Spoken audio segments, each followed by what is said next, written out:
रब्बानी दी scholar YouTube channel इल्मी, अदबी, दीनी, मिली, समाजी, सकाफ़ती, तहज़ीबी, फ़लाही, तिब्बी, फ़न्नी, माशी, तिजारती, माशरती, इंतज़ामी, इनकलाबी, तहरीकी, तहक़ीक़ी, तकनीकी, तफ्तीशी, तामीरी, तालीमी व मालूमाती यूट्यूब चैनल ज़रूर सब्सक्राइब करें, लाइक करें, शेयर करें और बेल आइकॉन प्रेस करें। रब्बानी दी स्कॉलर यूट्यूब चैनल।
अस्सलाम वालेकुम। Rabbani the scholar YouTube channel पर हम आपका एक मरतबा फिर इस्तकबाल करते हैं और आज हम आपके सामने जिस शख्सियत को पेश करने जा रहे हैं, हालांकि आप लोगों को मैं हर इंटरव्यू में हमारे नाजरीन को, हमारे तलबा व तालबात को ये बतलाने की कोशिश करता हूँ और बतलाता हूँ कि Rabbani the scholar YouTube channel का ये ख़ास मकसद रहा है कि वो तलबा व तालबात को ऐसी शख्सियत से मुतारिफ़ कराए जो जिसको देखकर, जिसे सुनकर, जिनके तजुर्बात, जिनके मुशाहिदात से वो फ़ैज़ उठाए और अपने आने वाले तालीमी मामलात में वो उनको किसी तरह की रहनुमाई मिल जाए, किसी तरह की उन्हें एक तरह से अपनी राह मुतय्यन करने की तरगीब मिल जाए या उन्हें अपनी मंजिल मिल जाए।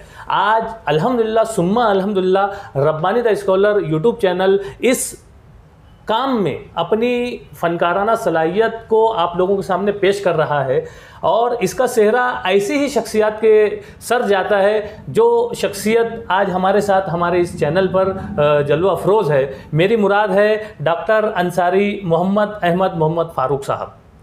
डॉक्टर अंसारी मोहम्मद अहमद साहब Rabbani the scholar YouTube channel पर हाजिर हैं। मैं डॉक्टर साहब का इस्तकबाल करता हूं। बहुत शुक्रिया सर, आप इंतहाई कीमती वक्त हमारे इस चैनल पर आप दे रहे हैं और हमारे तलबा व तालबात को यकीनन आपकी बातों से, आपके जो तजुर्बात हैं, जो आपके मुशाहिदात हैं, जो आपकी तालीम है, जो आपकी काबिलियत है, उससे ज़रूर इस्तिफ़ादा होगा।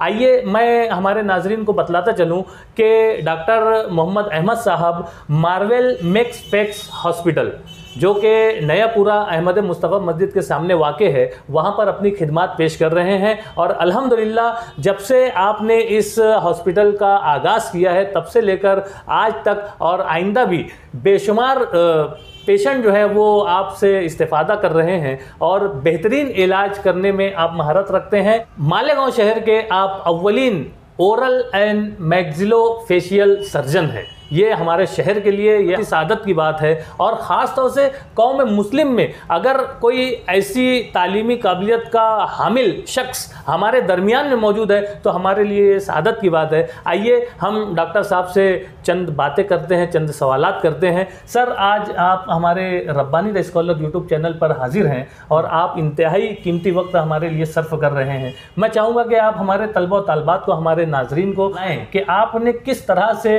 अपनी तालीमी जो काबिलियत है इसको यहाँ तक पहुँचाया और आपने कहाँ तालीम हासिल की, आप हमारे नाज़रीन। अस्सलाम वालेकुम। देखिए, सबसे पहले तो मेरी इब्तिदाई तालीम केजी से लेके चौथी तक Iram pre primary high school में हुई। उसके बाद में एटीटी हाई स्कूल से 5वीं जमात से लेके 12वीं जमात तक की तालीम एटीटी हाई स्कूल में मुकम्मल हुई। उसके बाद सीटी प्रिपरेशन वगैरह के लिए भी असातिज़ा की रहनुमाई ली, लेकिन बाद में औरंगाबाद जाकर मैंने प्रिपरेशन किया सीटी का। उसके बाद इम्तिहान पास करने के बाद में उम्मीद ये थी कि एमबीबीएस में एडमिशन होगा, लेकिन मार्क्स कम आने की वजह से एमबीबीएस में एडमिशन नहीं हो सका। तो मशवरे से मैंने बीडीएस में एडमिशन लिया धुलिया के अंदर, धुलिया में एसीपीएम डेंटल कॉलेज के अंदर। जब तक मुझे इस चीज़ का कोई भी इल्म नहीं था कि बीडीएस क्या होता है, कैसे होता है, हाँ डेंटिस्ट बनना है, जब तक मेरा कोई भी इंटरेस्ट नहीं था उस चीज़, उस फील्ड के अंदर कि भाई क्या है। जब जाने के बाद में मुझे पता चला कि भाई क्या होता है क्या नहीं होता है बीडीएस के अंदर, है ना। जब उसके डेप्थ के अंदर जाते गए तो पता चला कि ये तो काफ़ी अच्छी फील्ड है। अच्छा। एमबीबीएस से भी ज़्यादा अच्छी से और कुछ ज़्यादा बड़ा कर सकते हो, क्या बात है ना। तो उस हिसाब से मैंने आगे उसके अंदर इंटरेस्ट लेना चालू किया, है ना। फिर फाइनल ईयर आते आते ऐसा एक इंटरेस्ट बन गया सर्जरी के अंदर, है ना। फिर उसके बाद में अपने प्रिपरेशन, उसके बाद भी सीटी, बीडीएस करने के बाद भी एक सीटी एंट्रेंस एग्ज़ाम, सीटी एंट्रेंस एग्ज़ाम देने के बाद में ओरल एंड मैक्सिलोफेशियल सर्जरी में मेरा एडमिशन हुआ। अच्छा। यही मेरा ख्वाहिश भी हो गई थी एक तरीके से कि एक अपना एम बन गया था कि भाई अपने को भी सर्जरी करने का, अपने को भी सर्जन बनना है ना। तो इसके लिए मैंने, और जैसा कि पता है अपने मालेगांव के हिसाब से जहाँ पे कोई भी अब तक एमडीएस नहीं था। अच्छा। यहाँ पर, है ना। तो जैसे बीडीएस के अंदर अपने बहुत सारे पेशेंट इधर उधर हमारे पास आते थे, कॉलेज के अंदर आते थे कि भाई मालेगांव में ऐसा है, मालेगांव में नहीं हो रहा है, ये चीज़ नहीं हो रही है। तो दूसरे शहरों में जाना पड़ता था उनको ट्रीटमेंट के लिए, या तो जो दूसरे बीडीएस प्रैक्टिशनर्स सर्जन्स को बुलाते थे बाहर से, वो अच्छा खासा चार्ज करते थे। तो ये एक बहुत बड़ी दिक्कत थी मालेगांव लोगों के लिए कि ये सब सारी फैसिलिटीज़ मालेगांव के अंदर अवेलेबल नहीं थी, है ना। दूसरी चीज़, पेशेंट बाहर जाने के बाद बहुत ज़्यादा परेशान हो जाता था, दूसरे हॉस्पिटल, दूसरा शहर, बड़ा शहर, खर्चा भी ज़्यादा होने का। फिर उसके बाद भी उसको उस तरीके का सेटिस्फैक्ट्री रिज़ल्ट या ट्रीटमेंट नहीं मिल पाता था, है ना। बदले में कुछ पेशेंट्स की जान भी चली जाती थी, है ना। तो ये सब सोच के एक खिदमत खल्क के जज्बे के हिसाब से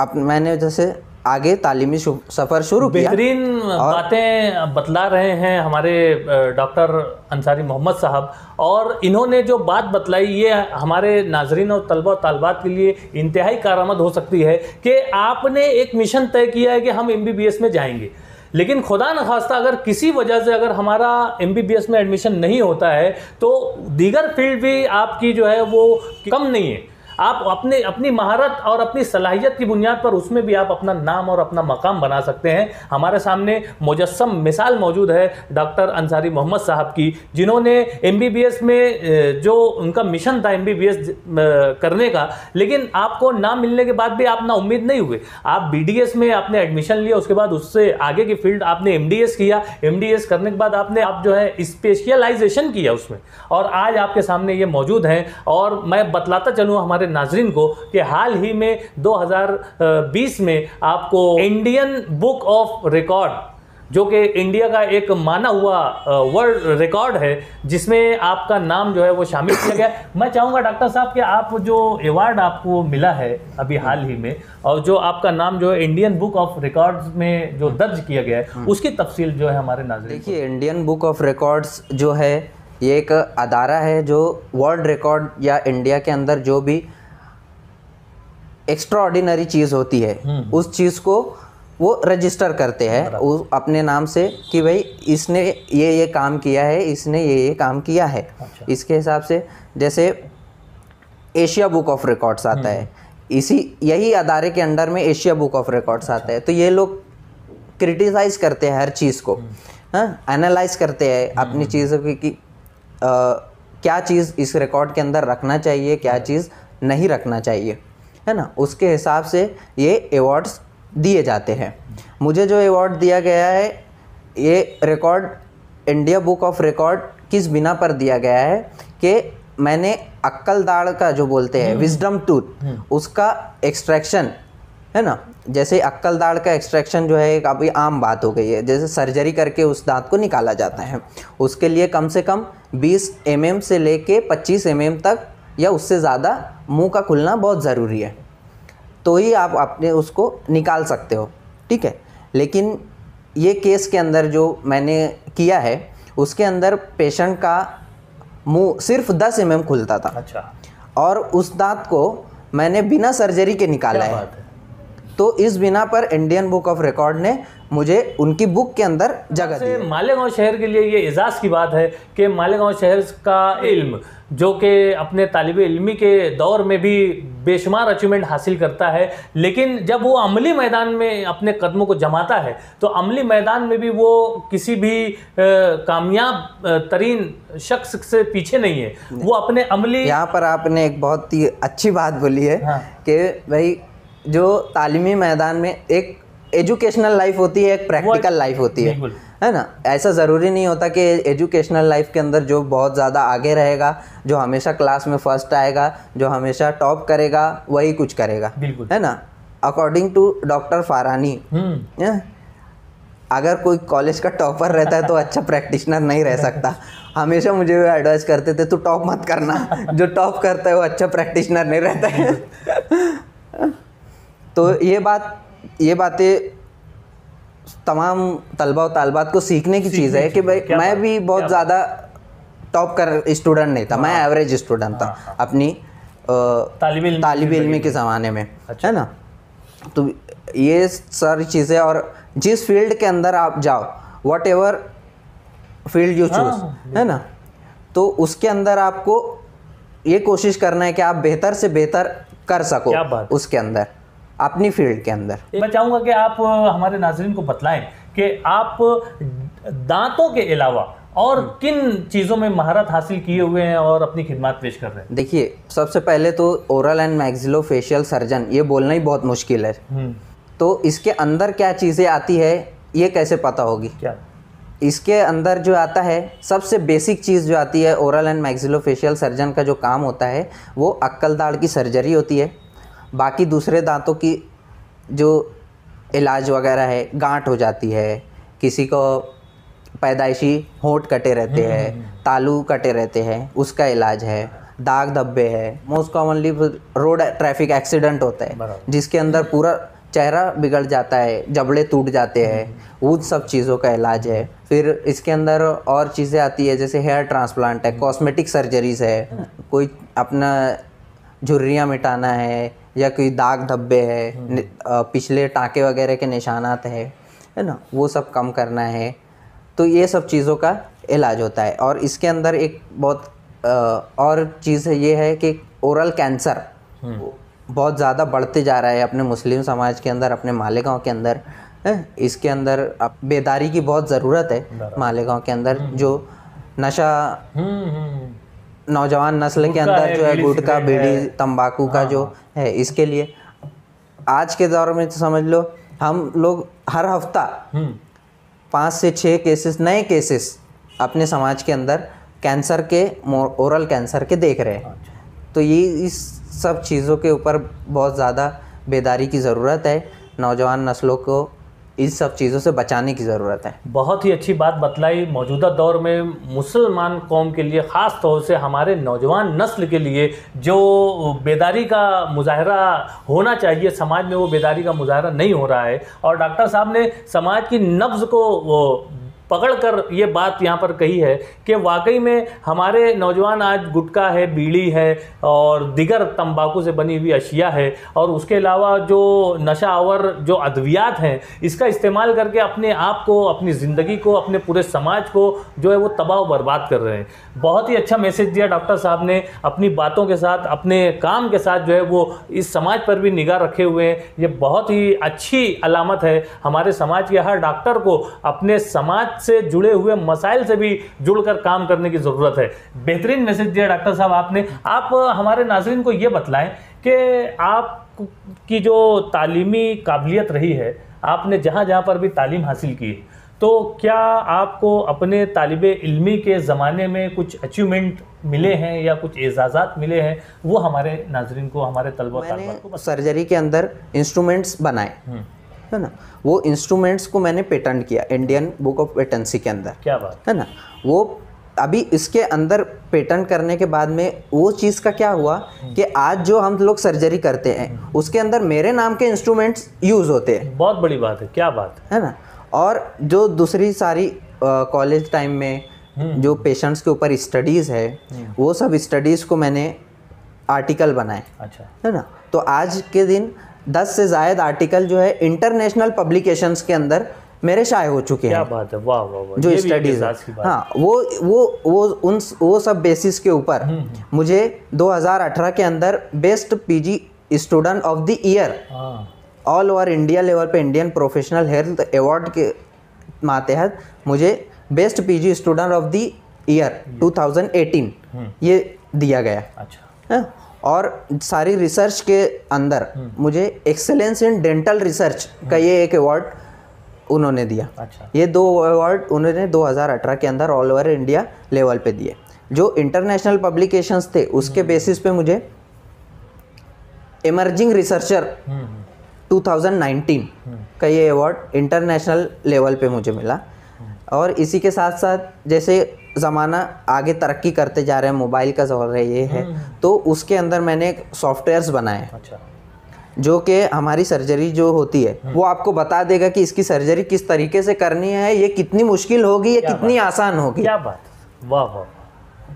तो ये सब चीज़ें जो है डिजिटल, आज कल डिजिटलाइजेशन का दौर हो गया है, तो हमारे तलबा और तालबात को ये सब फील्ड में सोचना चाहिए कि हाँ, तुम कोई चीज़ कर रहे हो तो उसको एक प्रॉपर वे देना चाहिए कि वो चीज़ें लोगों तक सामने कैसे आए। नहीं तो आपका जो टैलेंट है, आपका जो हुनर है, वो बेकार हो जाएगा। बहुत ही अच्छी बात बतलाई डॉक्टर साहब ने कि एक तरह से जिस वक्त हम अपने तालिबे इल्मी के ज़माने में जो हमारी लाइफ गुजार रहे हैं, तो उसमें हम जो एम हमने तय किया है, जो मकसद हमने, जो मंजिल का तयन हमने पसंद किया है, हमें उसकी तरफ पूरी जिद्दोजहद करना चाहिए। और उसमें हम क्या क्या नए इख्तिरा कर सकते हैं, क्या क्या नई चीज़ें बता सकते हैं, और हमारी इन नई चीज़ों से समाज को, माशरे को और आने वाली नस्लों को क्या क्या फ़वायद हो सकते हैं, ये बहुत ही ज़बरदस्त चीज़ है। हमारे डॉक्टर मोहम्मद साहब ने ये तमाम चीज़ों को अमली तौर से करके आज हमारे सामने ये मौजूद हैं। यानी एक अमली नमूना हमारे सामने मौजूद है। हमारे तलबा और तालबात के लिए एक ज़बरदस्त गाइडेंस यहाँ पर डॉक्टर मोहम्मद साहब की ज़बानी हमें दस्तयाब हो रहा है। डॉक्टर साहब, आप हमारे नाज़रीन को ये बतलाएं कि जो ये कामयाबियाँ हासिल कर रहे हैं, तो आप अपने किन असातिज़ा के अंदर शकील अंसारी सर है। दूसरा, घर के अंदर घर का सपोर्ट होना बहुत ज़रूरी है। मेरी जो बड़ी बहन है वो मालेगांव शहर की अव्वलीन रेडियोलॉजिस्ट है। अच्छा। डॉक्टर सना। हाँ। वो अभी भिवंडी के अंदर प्रैक्टिस कर रही है। अच्छा। उसने काफ़ी मेहनत की मेरे ऊपर। बड़ी बहन जो है निदा, डॉक्टर निदा, वो BDS मेरी 1 साल सीनियर थी। अच्छा। मेरे कॉलेज के अंदर, तो उससे गाइडेंस मिला। और माँ बाप के सपोर्ट के अलावा, भाई बहन के सपोर्ट के अलावा तो ये सब मुमकिन नहीं है। जो भी मुकाम पे हूँ उन्हीं लोगों की बदौलत हूँ। और PG स्टूडेंट के PG लाइफ के अंदर जो उसका गाइड होता है, जो उसका HOD होता है, अगर वो तुमसे खुश है तो तुम्हारी लाइफ बहुत अच्छी है। तो ये चीज़ मेरे साथ में थी। हाँ। मेरा गाइड, मेरा HOD मेरे साथ में था, है ना। हर जगह जो सर्जरी देना है, जो करना है, वो बोलता था तू कर, मैं हूँ यहाँ पे। आपने बहुत ही अच्छी अच्छी बातें बतलाई हमारे नाजरीन को। आप इस शोबे को किस निगाह से देखते हैं, वो ज़रा हमारे देखिए, हर डॉक्टर को तो ये सोचना चाहिए कि भाई अल्लाह ताला ने उसको खिदमत खल्क के शोबे के हिसाब से चुना है। बिल्कुल, ये खुद से नहीं बना है। ये क्या बात है, बड़ी सोच है। वाह वाह, ये अल्लाह ताला ने उसको चुना है। क्या बात है, कि लोगों की, उसके बंदों की खिदमत के लिए। बिना अल्लाह की मदद के ये सब चीज़ें मुमकिन नहीं है।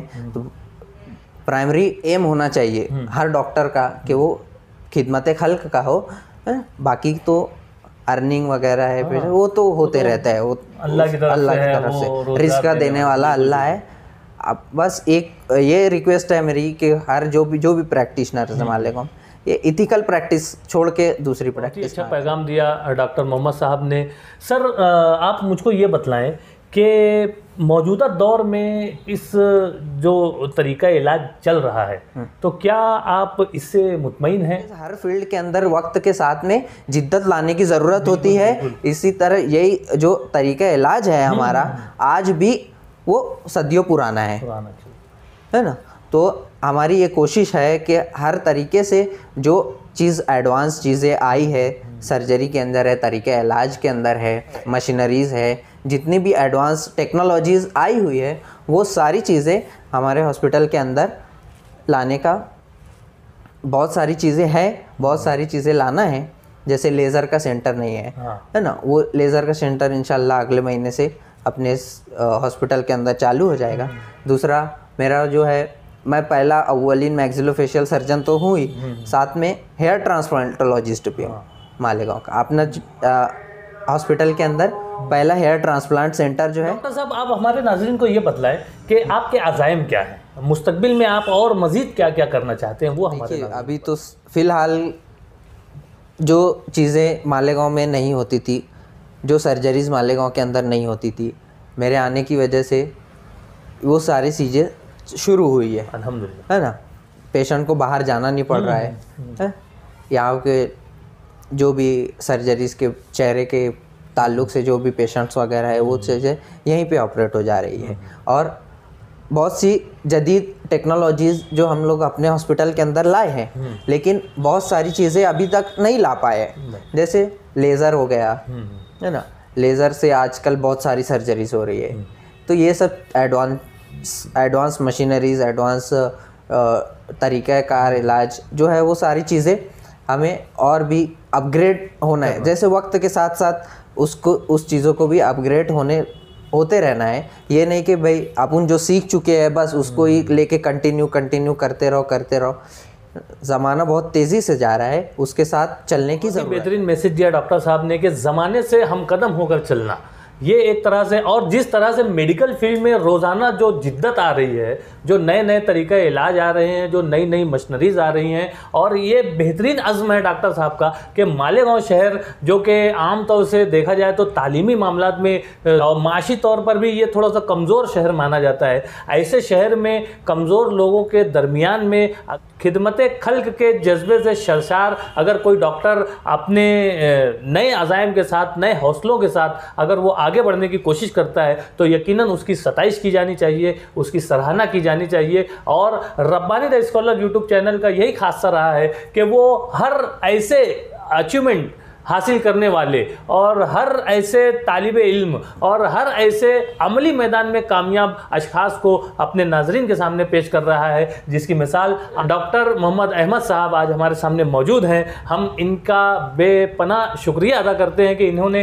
इंतहाई कीमती वक्त निकाल कर हमारे लिए वक्त सर्फ किया और Rabbani the scholar YouTube channel को आपने मालूमात फराहम की। सर मैं आपसे एक आखिरी सवाल करना चाहूँगा कि मौजूदा दौर में जो हमारे तलबा व तालबात हैं जो मेडिकल फील्ड में आगे बढ़ने के लिए पर तौल रहे हैं, आप इन्हें किस तरह से रहनुमाई इनकी करेंगे, आप इनको क्या गाइडेंस करेंगे, आप इन्हें क्या? देखिए आमतौर से एक तालिब इल्म का एक ख्वाब रहता है कि वो करे तो MBBS करे।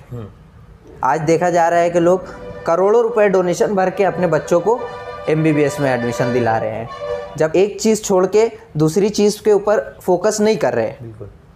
तो ये चीज़ बदलने की ज़रूरत है, ये रुझान बदलने की ज़रूरत है मालेगांव के लोगों को। बहुत अच्छी बात बतलाई आपने और एक तरह से आपने ये भी इशारा दिया है कि हम आने वाले नए तलबा व तालबात को और जो ख्वाहिशमंद तलबा हैं उनका हम ज़रूर उन्हें रहनुमाई देंगे, उन्हें तहरीक देंगे, उनका गाइडेंस करेंगे। और अल्हम्दुलिल्लाह ये सारी खुसूसियात के साथ डॉक्टर मोहम्मद अहमद साहब जो हैं वो खिदमात पेश कर रहे हैं और कामयाबी के साथ मार्वेल मैक्स फैक्स हॉस्पिटल ये चला रहे हैं, कामयाबी से जारी है।